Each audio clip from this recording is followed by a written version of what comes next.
Hello दोस्तों, राधे राधे। मेरे channel पर आप सभी का स्वागत करते हैं। देखिए, मोक्षदा एकादशी आने वाली है। मोक्षदा एकादशी पर किन किन की पूजा करना चाहिए?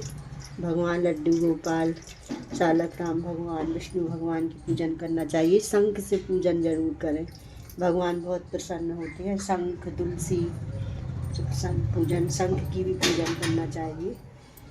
लड्डू गोपाल को नहलाकर पूजन करें, वस्त्र पहनाएं। ये मेरे बड़े लड्डू गोपाल हैं, इनकी भी करना चाहिए। चावल नहीं चढ़ाए जाते हैं एकादशी को। मोक्षदा एकादशी का नाम ही सुनकर आपको समझ में आ जाएगा। मोक्षदा, मोक्ष प्राप्त करने वाली एकादशी को मोक्षदा एकादशी कहते हैं। मोक्षदा एकादशी का हिंदू धर्म में विशेष महत्व है।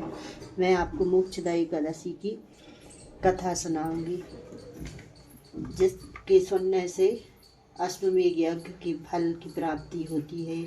मार्गशीर्ष शुक्ल पक्ष की एकादशी को मोक्षदा एकादशी बोलते हैं। मार्गशीर्ष शुक्ल पक्ष मोक्षदा एकादशी। युधिष्ठिर बोले, हे भगवान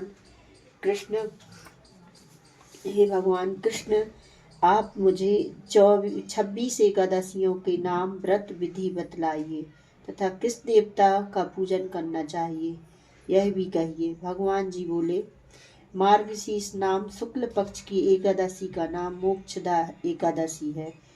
यथा नाम तथा गुण अर्थात मोक्ष देने वाला व्रत है। 12 माहों में मैं मार्गशीर्ष को उत्तम मानता हूँ। गीता में अर्जुन से कह चुका हूँ। इससे कृष्ण पक्ष की एकादशी से प्रेम उत्पन्न होता है और शुक्ल पक्ष का व्रत मोक्ष दाता है। इस व्रत में दामोदर भगवान का पूजन करना चाहिए। आज व्रतधारियों को यजमान से मेरी उखल बध लीला का स्वर्ण करना योग्य है। अब मोक्षदा एकादशी की पौराणिक कथा सुनाता हूँ, सुनिए। प्राचीन काल गोकुल नगर में वैखानस नाम का राजा धर्मात्मा और भक्त था। उसने रात्रि को स्वप्न में अपने पूज्य पिता को नरक भोगते हुए देखा। प्रातःकाल ज्योतिषी वेद पाठी ब्राह्मणों से पूछने लगा कि मेरे पिताजी का उद्धार कैसे होगा।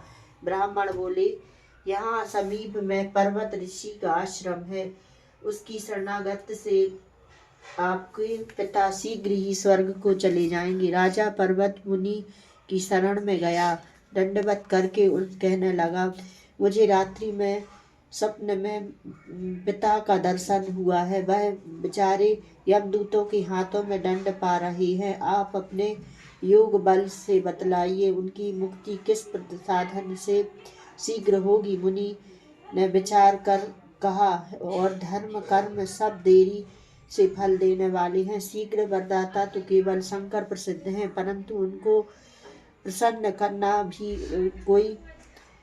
कोई कम नहीं है। भवन नहीं देर अवश्य लग जाएगी और तेरे पिता को इतनी तक मरम्मत हो जाएगी। इस कारण सबसे सुगम और शीघ्र फलदाता मोक्षदा एकादशी का व्रत है। उसे विधि पूर्वक संयुक्त परिवार सहित सुनना चाहिए।